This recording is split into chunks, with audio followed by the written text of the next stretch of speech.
በስመ አብ ወወልድ ወመንፈስ ቅዱስ አሃዱ አምላክ አሜን። ስብሐት ለእግዚአብሔር ኪያነ ዘፈጠረ ከመ ናምልኮ። እግዚአብሔር አምላክና ክንግዛሉን ስሙ ክጽውዕን መንግስቱ ክንወርስን ንዓና ስለ ዝፈጠረ ዝኸበረን ዝተመስገነን ይኹን። ኩላትኩም ተኸታተልቲ ኣብ ኩሉ ኩርናዓት ዓለም ኮይንኩም ነዚ መንፈሳዊ ቻነል እዚ ትከታተሉ ዘለኹም ብፍጹም ሰላምታ ናይ ጎይታናን ናይ ኣምላኽናን ናይ መድሓኒናን ኢየሱስ ክርስቶስ ከመይ ኣለኹም? ኣብ ዘለናዮ ኮይና እዚ ኣብዚ ዝፈነወ እዚ ዝመሓላለፍ ቃል እግዚአብሔር ክንምገብ ስለ ዝፈቀደልና እግዚአብሔር ብድጋሚ ዝኸበረን ዝተመስገነን ይኹን። ሎማዓንቲ ንመሃረሉ ኣርእስቲ ትምህርትና የቅሬታ ሕድገት ዝብል እዩ። የቅሬታ ማለት ካብ ጎይታናን ካብ ኣምላኽናን ካብ መድሓኒናን ኢየሱስ ክርስቶስ ካብ መሰረቱ ናብ ዝመሬት እዚ ዝመጻሉ ዕላማ ምዃኑ ከምኡውን ካብ ቤተልሔም ጀሚሩ ክሳብ ቀራንዮ ዝኸፈለ ዋጋ የቅሬታ ምዃኑ ንየቅሬታ ወይ ድማ ንኻሓሳ ምዃኑ ማለት እዩ። ንእግዚአብሔር ተቐርብ ምኽንያት የቅሬታ ምዃና መጽሓፍቲ ቅዱሳት መጽሓፍትና ይነግሩና ማለት እዩ። ስለዚ ሎማዓንቲ ብሕፅር ዝበለ ደቃይቕ ቅዱሳት መጽሓፍትና ከመይ እንታይ የቅሬታ ኣብ የቅሬታ እንታይ ቦታ ኣለዎም እግዚአብሔር ኣምላኽ ቤተክርስቲያን ክንብል ኢና ማለት እዩ። ስለዚ እግዚአብሔር ኣምላኽ ከም ንየቅሬታ ገይሩ ዝሃቦ ቦታ የለን። ዋና ዕላማ ናይ እግዚአብሔር ኣምላኽ ኩሉ መከራ ዝተቀበለሉ ንምንታይ እንተዳ ተባሂሉ ንኽሓሳይ ማለት እዩ። ንምንታይ ክሓሳ ክኸፍል እግዚአብሔር ኣምላኽ በዲሉ ዲ ክሓሳ ዝኸፍል ዘሎ እንተዳ ኢልና ግን እቲ ኻባና ካብናትና የቅሬታ ወይ ድማ ካብናትና ሕድገት ፍልይ ዘብሎ ነገር እዚ እዩ። ንሕና ምናልባሽ ንደቂ ሰባት እንተዳ በዲልናዮም ወይ ድማ ብደቂ ሰባት እንተዳ ተበዲልና የቅሬታ ክንብልን የቅሬታ ክንቅበልን ግቡእና ኮይኑ ክስማዕና ክእል እዩ። ግቡእና ይሁን። እቲ ዘገርም ናይ እግዚአብሔር ኣምላኽ ግን ንሱ ተበዳሊ ኩንሱ ኣነ ተበዲለ ንሱ ዋጋ ይኽፈለለይ ከይበለ እቲ ተበዳሊ ዝኾነ እግዚአብሔር ኣምላኽ ነቲ ገበን ዝፈጸመ ኣዳም ወሪዱ ዋጋ ክኸፍለሉ ከሎ ኢና ንርኢ ማለት እዩ። እዚ ናይ እግዚአብሔር ርህራሄ እዩ፣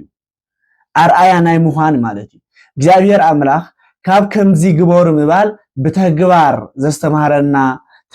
ትምህርቲ ይበዝሕ መእመናን። ስለዚ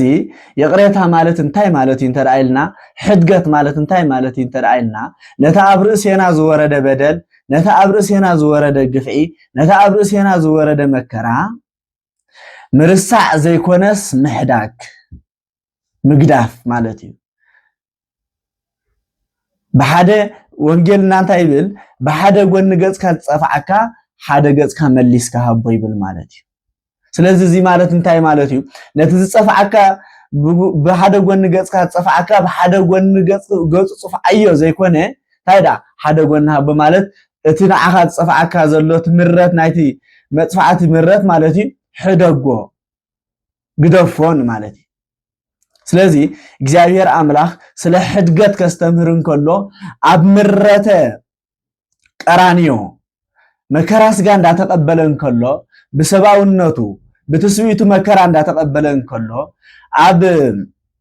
ወንጌል ሉቃስ ምዕራፍ 23 ፍቅዲ 34 ከምዚ ይብል ኦ ኣባ ስረይ ሎሙ ኃጢአቶም እስመ በዘይ ይኣምሩ ይገብሩ። ደቂ ሰባት ብዘይ ምፍላጦም ዝገብርዎ ዘለዉ መከራ ኣይተሓዘሎም፣ ብዘይ ምፍላጦም ዝኣትዎ ዘለዉ ኃጢአት ኣይተሓዘሎም፣ ብዘይ ምፍላጦም ኣብ ርእሰይ ዘውርድዎ ዘለዉ ግፍዒ ኣይተሓዘሎም ይብል ማለት እዩ። ብጣዕሚ ዝገርም ኢየሱስ ክርስቶስ ከምኡ ክብል እንከሎ ምስተሰቅለ ምስተሸንከረ ምስ ወረደ ኣይኮነን። ኣብቲ ምረተ ስቅለት ከሎ እዩ። ኣኽሊል እሾኽ ኣብ ርእሱ ተደፊኢሉ እንከሎ ብክልተ የዳውን እግሩን ተሸንኪሩ እንከሎ ከምዚ ዝኣክል በደል ኣብ ርእሱ ወሪዱ እንከሎ ስለ ሕድገት ሰብኽ ነበረ እግዚአብሔር ኣምላኽ። ንምንታይ እንተዳ ተባሂሉ ሕድገት ማዕረኽ እንደይ ቀዳምነት ክስራሕ ከም ዘለዎ ንዓይን ንዓኹም ንኸስተምህር ማለት እዩ። ስለዚ ኣብ ልብና ዘሕደርናዮ ቂም ይኹን ኣብ ልብና ዘሕደርናዮ ጽልኢ ይኹን ንእግዚአብሔር ክንርኢ ከብቃዕና ይክእልን እዩ እግዚአብሔር ዋጋ ዝኸፈለሉ ሰብ እዩ ምናልባሽ ኣብ ልብና ቂምን በቀልን ይሕዲርና ጽልኢ ይሕዲርና ንደቂ ሰባት ነቶም ዝበደሉና ሰባት ዘየድሊ ልዕሊኡ ልዕልት ዝበደሉና ዕፅፊ ዝበደሉና ክፉ ነገር እንዳሐሰብናሎም ንጸውም እንተኾይና ክፉ ነገር እንዳሐሰብናሎም ንጽሊ እንተዳ ኮይና ክፉ ነገር እንዳሐሰብናሎም ማሕበር ይኹን ተዝካር ይኹን ንገብር እንተዳ ኮይና ናይ ቅዱሳን እዚ እግዚአብሔር አይቀበሎን እዩ ወንጌል ማቴዎስ ምዕራፍ 5 ዘሎ ስለ ምጽዋት አንተ ዳሪና ሓደ ክምጽውት ዝደለየ ምጽዋት ይሒዙና ቤት እግዚአብሔር ከደሞ እንታይ በሎ እታ ምጽዋታኻ አቀምጣ ግን ሓውኻ ይቅረልካ ልምጻእ በሎ ነዚዩ አበድር መስዋዕተ ምጽዋት ዝበለ ማለት እዩ ስለዚህ እግዚአብሔር አምላክ ካብ ምጽዋታን ለዓሊ ካብ መስዋዕትን ለዓሊ ካብ ዝኽር ቅዱሳን ለዓሊ ካብ ጸሎትን ለዓሊ እንታይ ይቀድም ይቅሬታ ይቀድም ማለት እዩ ሊቁ እንታይ ይብል ፍቅር ዝተሳሃበ ለወልደ ኃያል እመንበሩ ልዑል ወአብጽሖ እስከ ሎሞት ፍቅር ግን ንእግዚአብሔር አምላክ ካብ ታላዕለወት መንበር ናብ መሬት ሰሓበቶ ክሳብ ሞት ድማ አብጽሐቶ ይቅር ምባል ፍቅሪ ምምስራት ማለት ይመናል ስለዚህ እግዚአብሔር አምላክ ለጸሎትና ዘይኮነ ዝደለ ቀዳምነት ንሰብ ይዝደሊ ሁሉ ዋጋ ዝኸፈለሉ ንማህበር አይኮነን ንሰብ እዩ ማህበር ንክምስርት ይኮነን እቲ ሰብ ህይወት ክነብር አዳም ዝበሃል ዘሪ በህይወት ንክነብር እንተራ ኮይኑ በሰላም ክነብር እንተራ ኮይኑ ዋጋ የድልየ ነሩ እግዚአብሔር አምላክ ናይ ይቅሬታ ዋጋ ከፈለሉ እንዳጎረፍዎ ክንሱ እንዳሰቆልዎ ክንሱ يقربلهم بله هنا تكسبات أبرسينا قفعه فتصمو خلو أبرسينا نحنا زي نصبيه نجر نحنا زي قبأنا نجر كوردلنا نكلو ولا قوات زوردنا تزي رسعنا يحد قد كنقبرقن مصحف قدسنا جايبير أملاك بأكال أرأي أخوين النعي مالتي ስለዚህ ክርስቲያን ተባይልና ክንጽው አንተ አخوይና ናይ የቅሬታ ሰባት ክንኮን ክንክላለና ከመን ከም ሰማዕት እስጢፋኖስ ሊቀ ዲያቆናት ኣብ ግብራውያት ምዕራፍ 7 ፍቅዱስ ዘሎ ኃይለ ቃል ተዳሪና ጎይታናን አምላክናን መድኃኒናን ኢየሱስ ክርስቶስ ዝተዛረቡ ኣብ ቀራንዮ ዝተዛረቡ ቃል ሰማዕት እስጢፋኖስ ድማ ክደግሞ ሆለነሪ እንታይ ሊ ደጊሙ ወንተዳይልና ኦ እግዚእ ወአምላኬ ወመድኃኒ ኢየሱስ ክርስቶስ ስረይሎም ኃጢአቶም እስመ በዘይ ያምሪ ይገብሩ ሰማዕት እስጢፋኖስ በዳርባ የማን ቆትልዎ ኸለው ስለ ወንጌል ስለዝመስከረ ስለ ሐቅ ስለዝተዛረበ አብሩሲኡ ናይ ቅትለት ፍጻሜ ፍጹሙ እንከለው ንሱ እንታይ ኢሉ ቀትሎም ምንየምሞ አብሩሰይ ከምዚ ዝበለ በደል ይፍጽሙለውሞ ከምዚ ከወረም አይበለ ታይዳይሉ ናይ ኢየሱስ ክርስቶስ ቃል ደጊሙ ዝገብሩ ወይ ፈልጥን የምሕደጎሎም ኢሉ ማለት እዩ ስለዚህ ነህና ክርስቶሳውያን ተራ ኮይና ክርስቲያኒና ተራይልና እንታይ ናክንብል ዘለና ናይ ኢየሱስ ክርስቶስን ናይ ቅዱሳንን መገድን ክትከተላለና ቅዱሳን ንኢየሱስ ክርስቶስ ዝመሰልዎ ብይቅሬታ ስለዝኾነ ማለት እዩ ባዕብዩ ይቅረ ንብል ንምንታይ እንተራ ተባሂሉ ሓደ ቃል ወንጌል ትእዛዝ እዩ ጎይታናን አምላክናን መድኃኒናን ኢየሱስ ክርስቶስ ዘአዘዘ ትእዛዝ ሓደ ትእዛዝ አሎ ኣብ ወንጌል ማቴዎስ ምዕራፍ 6 ዘላ ኃይለ ቃል ስለ ጸሎት ከስተምርን ከሎ ንስኻትኩም ከምዚልኩም ጸልይሉ አቡነ ዘበሰማያት ምስወደ መወዳታ ፍቅድ 14 ተዳሪና እንታይ ይብል ናይ ብጻይኩም አበሳን ተዳ ሐዲኩም አበሳኩም ክሕደገልኩም እዩ ተዘይ ሐዲኩም ግን እቲ ሰማያዊ ዝኾነ አቦኹም ክቆጽረልኩም ይኽሕዘልኩም ይብል ማለት እዩ ስለዚህ ንምንታይ ናይ ይቅረ ንብል ቁጥር 1 ተራይልና ቃል ወንጌል ክንፍጽም ይቅረ ንብል እቲ ቃል ወንጌል ከዓ ሕደጉ ክሕደገልኩም እዩ ተዘይ ሐዲኩም ከዓ ይሕደገልኩም ኒ ማለት እዩ ነዚዩ አቡነ ዘበሰማያት ክንጽል ኸለና ንሕና ንዝበደሉና በደል ከም ዝሐደግናሎም ንዓና ድማ በደልና ሐደገልና ንብላለና ማለት እዩ ስለዚህ እዚ ዘየጣራጥር መልእክቲ ማለት እዩ ንሕና በደሎም ከም ዝሐደግናሎም ሕደገልና ክንብል ከለና ንሕና በደል ደቂ ሰባት ንሐድግ ዲና ሕደገልና ተዳደልና ማለት እዩ ስለዚህ በደል ደቂ ሰባት ከሐደግና በደልና እግዚአብሔር አምላክ ከሐድገልና ንጽበን ተዳሃሊና ዳንዴር ዘሪኻ ዳጉሻ ምቅባል ማለት ንጽባይ ስለዚህ ንሕና እቲ ንገብሮ ነገራት እቲ ዝከኣለና ነገራት የቕሬታ ኣዝዩ ቀሊል ነገር ማለት እዩ ቀሊል ነገር ወዲ ሰብ እቲ ዝተበደለ በደል ኣብ ርእሱ ዝወረደ ግፍዒ ክርስቶስ ተዘይከኣለ እንተ ዳኣ ረሲዕዎ ክመሃረሉ ይክእልን መመና ክርደና ዘለዎ ግፍዒ ዘይምርሳዕ ወይ ድማ እቲ ኣብ ርእሱ ዝወረደ በደል ዘይምርሳዕ ማለት ግን ቂም ማለት ኣይኮነን እንታይ ቂም ዝበሃል በቱ ዝወረዶ ብዕፅፍ ምሕሳብ ናይቲ ሰብ ክፉእ ነገር ምጽባይ ናቱ ውድቀት ምድላይ ግን ኣቅድሚ እግዚአብሔር ዋጋ ዝኽፍል እዩ ቂም ማለት እዩ ስለዚህ ወዲ ሰብ ኣብ ርእሱ ዝወረደ በደል ተዘይረስዖ ክጎድፎ ግን ክሓድግ ግን ይግብኦ ቃል እግዚአብሔር እዩ ትእዛዝ እግዚአብሔር እዩ ወንጌልና ዝኣዘዘና ቃል ስለ ዝኾነ ማለት እዩ ሕደጉ ክሕደጎልኩም ተዘይ ሓዲኩም ኣይሕደጎልኩምኒ ማለት እግዚአብሔር ካብዚ ይሰውረና ስለዚህ ነዚ ክንርኢ ግበአና ኩሉ ግዜ ጸሎት ክንጽል እንተራ ኮይና ቂም ጸሎት ኣብ ቅድሚ እግዚአብሔር ከይበጽሕ ይኽልክል እዩ ቂም ማለት እዩ ምቕያምን ጽልእን ኣብ ልብኻ ምቕማጥ ጸሎትካ ኣብ ቅድሚ እግዚአብሔር ተሰማዐ ንኸይከውን ይኽልክል ነዚ እዮም ሃይማኖት ኣበው 318 ሩት ኣነ ሃይማኖት እንታይ ኢሎም ኣለው ዘኣንበረ ቂመ ውስተ ልቡ ኢውክፍቲ ጸሎቱ ሃበ እግዚአብሔር ቂምን በቀልን ኣብ ልቡ ዘቐመጠ ሰብ ጸሎቱ ዝጸለየ እኳ እንተጸለየ ኣብ ቅድሚ እግዚአብሔር ግን ቅብልቲ ይኮነትን ኢሎም ኣለው ማለት እዩ ነዚኦም እኮ ቅዱሳን ብንስሓ ዝተመልሱ ብንስሓ ገይሩ ዘይተመልሰን እግዚአብሔር ዘሐጎሰ ቅዱሳን ለና ኮይኑ ብልና ቤተክርስቲያንና ከምዚ ኣይትብልና ናይ ቅዱሳን ውድቀት ተሰበኽ ንምንታይ ብመውዳቕና ከይንስንብድ ንሕና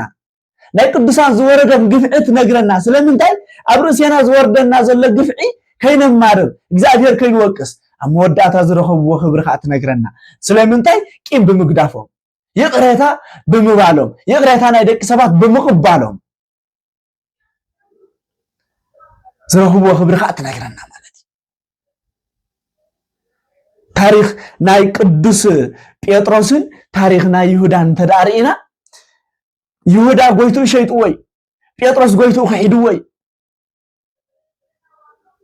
ብዙሕ ፍልሊ ዘለዎ ይኮነን እቲ ፍልሊ እንታይ እንተዳ ተባሂሉ ይሁዳ ገንዘብ ተቀቢል እዩ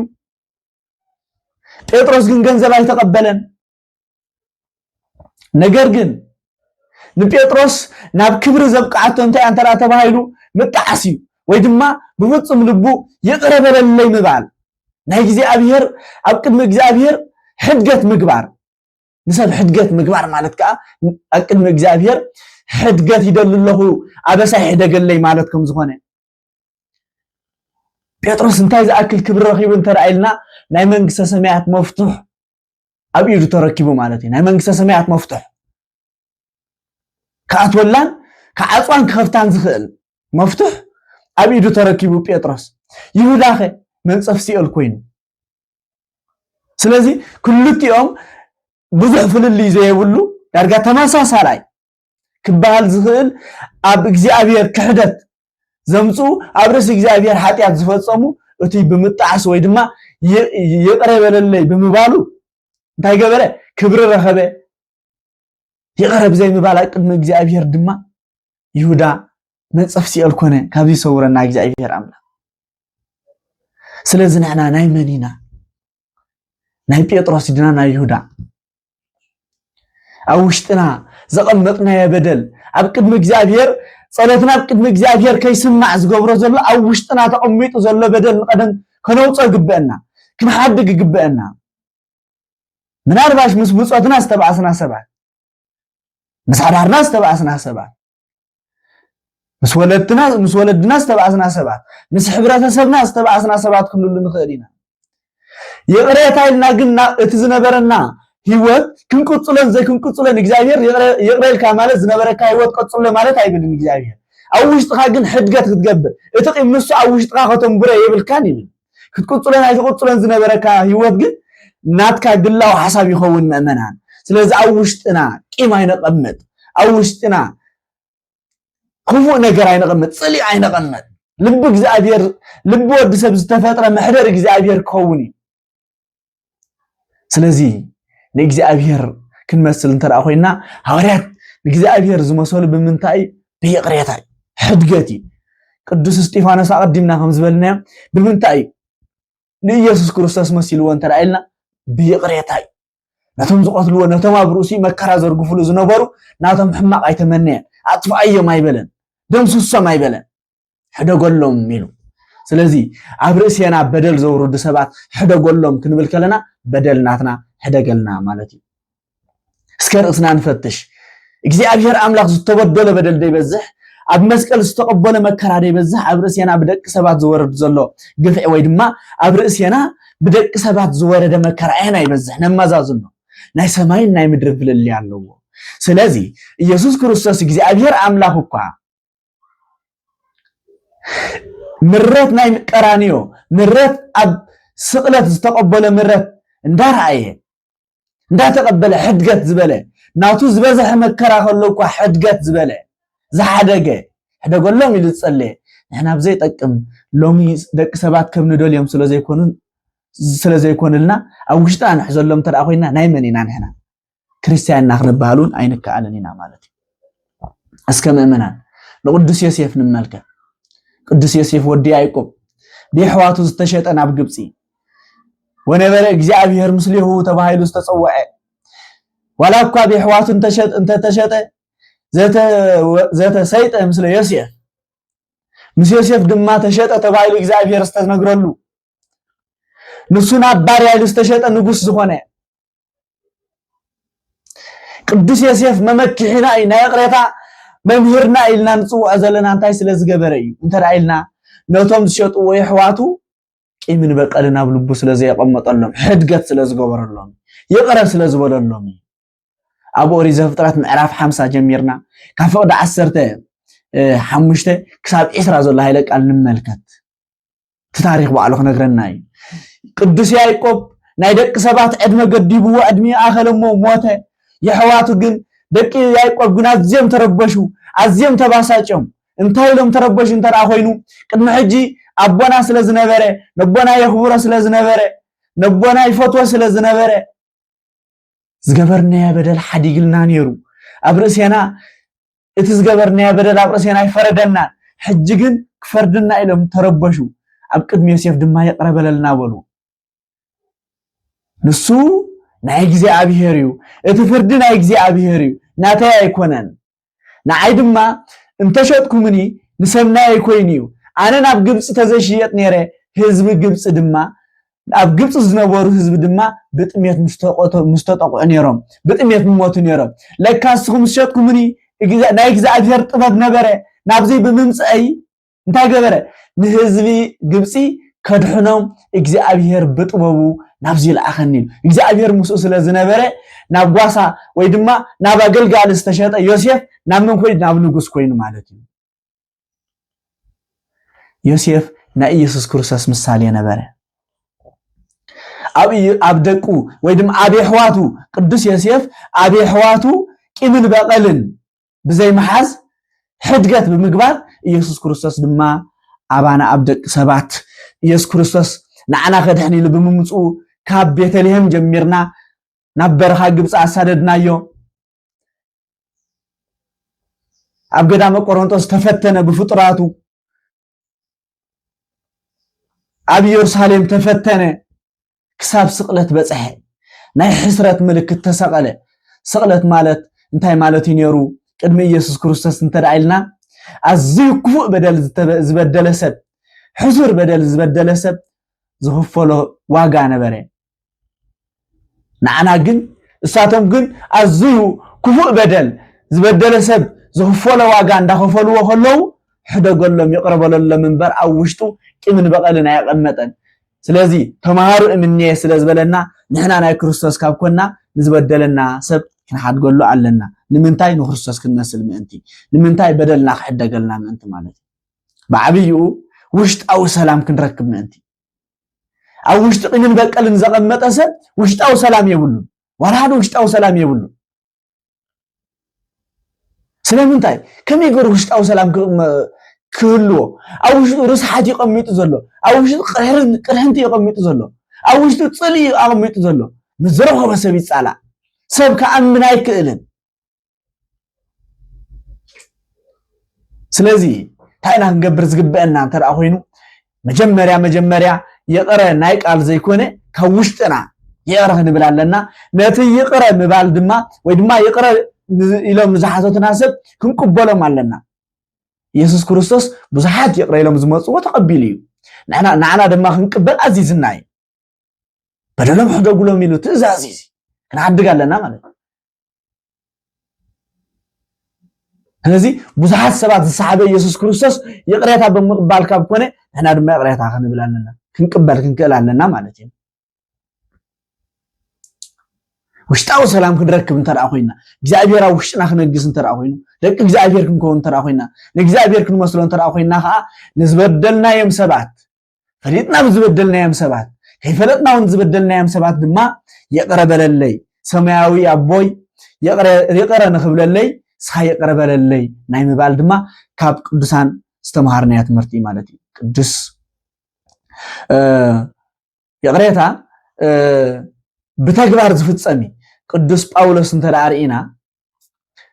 ابنا قدوس استيفانوس موت تحباب خمز تحبابره قبل حواريات معرف عسران كلتنا سفي نقرنا قدوس استيفانوس اندا قتلوه كلو اتم قدوس استيفانوس قتلوه زنبر دما ناتم لبسي حلاو نبركو اني لبسهم يزلهم صبيهم نبركو يبل اب قداماي قرنطس معرف حده فقد 16 ترينا خا انت يبل نسدرا استيفانوس اطمقوم يبل قتال ودنكو نسو حدقت بالالو كتمقوم كله سدرا استيفانوس ايتبقلون كمزي زغبركانا اندي خانسا ودنا زقتلك ወይ ድማ ኣብ ቅትለት ወድና ተሓባባሪ ዝነበርካ እንዲኻ ኣይበልዎን ስለምንታይ እታ ጥምቀት ፍጽምቲ ጥምቀት ክትኮነሎም ተራ ኮይና ሕድገት ክኸውን ኣሎ ስለዚህ ንጽልዮ ጸሎት ፍጹም ጸሎት ክሆነልና ንንስሐ ንስሐ ፍጹም ንስሐ ክሆነልና ለእግዚአብሔር ዘምስል መገድ ክሆነልና ተራ ኮይኑ ቁጥር 1 ሕድገት እንገብራለና ንባዕልና ተጣዕመና ኣመወዳእታ نزبدلنا يا مسبات تنبركينا يقرأنا حتى ممكن كلامنا نالباش يقرأ مبالو ما أبز الزمن زي عقمنا يزي يقول سب دخمتنا يزلو وسب خوين زرع يلو جزينا بس إحنا زلنا مؤمنا زحزني سلازي يسوع كرسوس عقمنا ورن مال دي يقرأ قبل كله قدوس استيفانوس حدا قال لهم قبل كله عقمنا ورن مال دي يروون بر لله يتقبر زخل أبكد ما علاويان أبكد مزي آمنتي قلنا كريستوس ايكونن ناي كريستيان هيوت سلازي يكون السخا مغبر ايتغددن ወይ ድማ ይደለና ይመረጸን ስለዚህ ንዝበደልና ያም ሰባት ይቅረ ምባል ንስነፍ ዘይኮንና ዘለና ነሰንፊና ዘለና ማለት እዩ ይቅረ ዘይብል ሰብ ዝሞተ ጥራይ ዘይንሳ ሰብ ዝሞተ ጥራይ ካውሽጡ ዝገበሮ በደል ብዝገበሮ በደል ዘይጣዓሰብ ዝሞተ ጥራይ ቢህወት ዘሎ ግን እንዳተጣዓሰ ይዝነበር صادق شوعته غزي يودق شوعته غزي تس كبلنا خلو مصحف قدسنا ابز بدل كايو يقرا نبا نواريا بيتروسون كمزي استميرو حوي تبدل النسك اندي غزي يقرا خبللو شوعته غزي دخو يقرا خبللو كلو سبع غزي شوعتهون ايبلكان يلو انتي مالت زي تقولوا ادمي خاملو سلازي እግዚአብሔር አምላክ ዝወደልና ያበደል ክንደይ غزي يقرا ይልናል ነፍስና እንፈትሽ እና ካን ሰባት ይقراكم እንበል حدقات نقبر وشتنا خيبالاجو او وشنا سكم اي نقبر بيت كريستيان نزي سلا يقريتا تستمرنا كم قدوس يوسف زبودلنا حوات كنا حقو فنبر نزبودلنا تتخايلنا نحقفهم تزي تخايلنا كاباتهم رحيقنا ناتهم حماق اي ندلي اي نتصبن اي كريستيان او غعزهم زي تتخايلنا نتم حواتنا زنبرو قدمي زنبرنا هيوت نمنسو اي تخايلنا كابون بسلاماو مقد تفالالينا سلام زخونه هيوت ناتهم سناي زخونه تمنيت ممناي مالتي ስለዚህ ክርስቲያናዊ ስነ ምግባር የቅሬታ እዩ ማለት የቅሬታ አብ ክርስቲያናዊ ስነ ምግባር አብይ ነገር አለው አዳም የቅሬታ ዘይብል ነሩ ኢየሱስ ክርስቶስ ናብ ዝመሬቱ ዝያሚ ወረደን ካብ ቅድስት ድንግል ማርያም ምስተወልደን አብጸ መስቀል ተሰቀይሉ አብ መስቀል ተሰቀይሉ ናብ መቃብር ወሪዱ ነፍሱ ናብሲል ከይዳ ነፍሳታይ መውጸትና ይምዘመተትን ሕድገት ተዘይገብር ነሩ ማለት ስለዚህ ሁሉ መከራ ኢየሱስ ክርስቶስ ከቀበል ዘድለ ነገር እንታይ እንተራ ተባይሉ ንህና ዝበደልና በደል ካሳ ክብለና የቅሬታና ክቅበል ማለት ስለዚህ ነዚ ነገር እዚ ስለዝኾነ ሕድገት ዘይገብር ሰብ ወይ ድማ ኣብ ውሽጢ ቂምን በቀልን ዘቐምጥ ሰብ ገዛእ ርእሱ የታልል ገዛእ ርእሱ ኣብ ቅድሚ እግዚአብሔር ክብሪ ይስእን እምበር ነቲ ሰብ ነቲ ዝበደሎ ሰብ ንዑ ዝጎድእ ዘሎ ዝመስሎ ግን ኣይኮነን ገዛእ ርእሱ ዝጉዳእ ዘሎ ብጣዕሚ ብዙሓት ኣለና ምስቲ ዝበደለና ሰብ እቲ ዘቐየመና ሰብ ካልእ ህይወቱ ሰላም ዝኾነ ህይወቱ ተረጋጊ ህይወት እንዳመረሐ ንሕና ግን ኣብቲ በደል ተጫኒቕና ንነብር ሰባት ብዙሓት ኣለና ማለት እዩ እሱ ንእግዚአብሔር ንግደፎ اسمع أنت تفديه له كل بكم مقباره خمس المصحف سب نسب كل بكم تقبار እግዚአብሔር ዝፈዲ እግዚአብሔር ፈዳይ ኢልና ንእግዚአብሔር ገዲፍና ኣብ ልብና ዘሎ ቂምን በቀልን ከይውፃና ተጸልና ኮንትነቲ ከይውፃና ተሰገድና ተቆረብና ኮንትነቲ ከይውፃና ተስካር ተገበርና ዝክር ተገበርና ኮንትነቲ ቂምን በቀልን ሒዝና ኣብ ሓዳርና ተነበርና ኮንትነቲ ቅድስና ዘይኮነ ናይ ቂምን ናይ በቀልን ሓዳር ኮንትነቲ ሞ ካብዚ ነገር እዚ ወዲቅና ካብዚ ነገር እዚ ወፂና ወዲቅና መይትና ንኸይንርከብ የቅሬታ ክንብልን ክንቅበልን ግዴታና እዩ ናይ ቤተ ክርስቲያንና ትእዛዚ ናይ እግዚአብሔር አምላኽና ትእዛዚ ጽኒልኩም ስለሰማዕኹምኒ ኣብ ወትሩ ትገብርዎ ጾምን ጸሎትን እግዚአብሔር አምላኽ ጽኒል ይስማዕኹም ወስብሐት ለእግዚአብሔር